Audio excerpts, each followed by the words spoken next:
ষষ্ঠ উপজেলা পরিষদ নির্বাচনের প্রথম ধাপের আনুষ্ঠানিক প্রচার শেষ হচ্ছে আজ রাত 12টায়। শেষ সময়ে তাই নির্বাচনী প্রচারে ব্যস্ত সময় পার করছেন প্রার্থীরা, ছুটছেন ভোটারদের দ্বারে দ্বারে। এ বিষয়ে আরও জানাতে পঞ্চগড় থেকে সঙ্গে যুক্ত হচ্ছেন সহকর্মী হারুনুর রশিদ।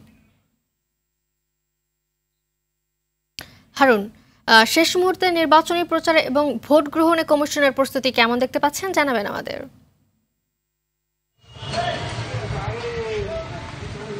জি মালিহা, প্রথমেই আপনাকে জানিয়ে রাখি যে আজকে কিন্তু সারা দেশের যে ষষ্ঠ উপজেলা পরিষদ নির্বাচন, এই নির্বাচনী প্রচার কিন্তু রাত 12টায় শেষ হচ্ছে।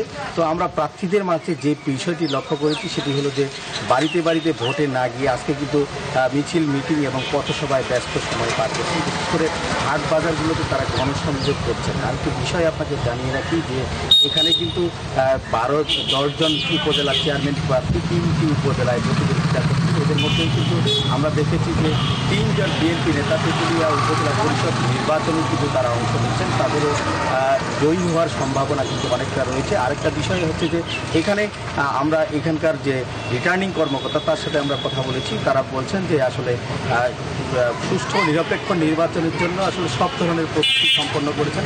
আগামীকাল থেকে ব্যালট পেপার এবং অন্যান্য যে নির্বাচনী সামগ্রী এগুলো বিতরণ করবেন এবং 8 তারিখের জন্য তারা আইন শৃঙ্খলা বাহিনীকে ব্যাপক আইন শৃঙ্খলা বাহিনী নিয়োজিত করার কথা বলছি। বিশেষ করে প্রত্যেকটি ইউনিয়নে একটি করে ম্যাজিস্ট্রেট রয়েছে।